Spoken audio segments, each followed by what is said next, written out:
Hi friends, welcome back to my channel Subha home cooking. இன்றைக்கி நம்ம சேனலில் ரொம்ப நாள் கழித்து வாழைப்பூ வடை தான் பார்க்க போகிறோம். வாங்க இது எப்படி செய்கிறதுன்னு வீடியோக்குள்ளே போய் பார்த்துடலாம்.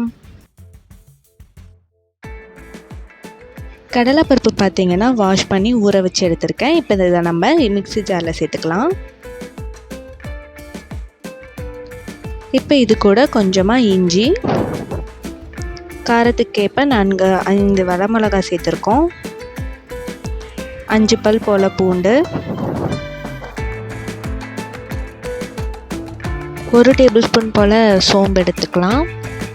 இப்போ இது எல்லாத்தையும் ஒரு பல்ஸ் விட்டுக்கலாம். ஒரு பல்ஸ் விட்டதுக்கப்புறம் இதில் நாங்கள் வாழைப்பூ ஆட் பண்ணிக்கிறோம்.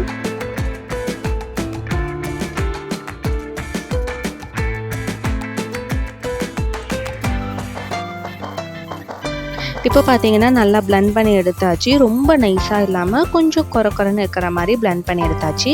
இப்போ இது கூட கொஞ்சம் ஊற வச்ச கடலைப்பருப்பை ஆட் பண்ணிக்கலாம். இப்போ இது கூட நாங்கள் கருவேப்பிலை கொத்தமல்லி இலையும் ஆட் பண்ணிக்கலாம். பொடி பொடியாக நறுக்கி வச்ச வெங்காயம் ஆட் பண்ணிக்கலாம். தேவையான அளவு உப்பு சேர்த்து இதை நல்லா மிக்ஸ் பண்ணி எடுத்துக்கலாம். இதை குட்டி குட்டியாக இந்த மாதிரி நாங்கள் உருண்டை பிடிச்சி வச்சுக்கலாம்.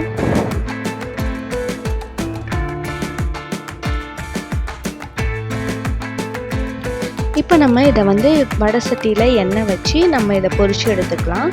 அதுக்கு பார்த்திங்கன்னா இந்த உருண்டையை எடுத்து லைட்டாக இந்த மாதிரி தட்டி நம்ம எண்ணெயில் போட்டு பொரிச்சு எடுத்துடலாம். அவ்வளோதான், வாழைப்பூ வடை ரெடி.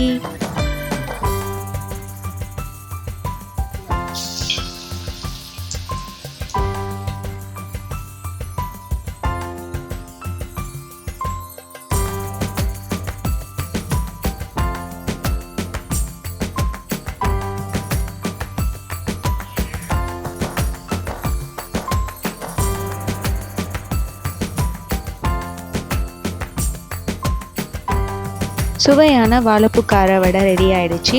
இது நீங்களும் வீட்டில் ட்ரை பண்ணி பாருங்கள்.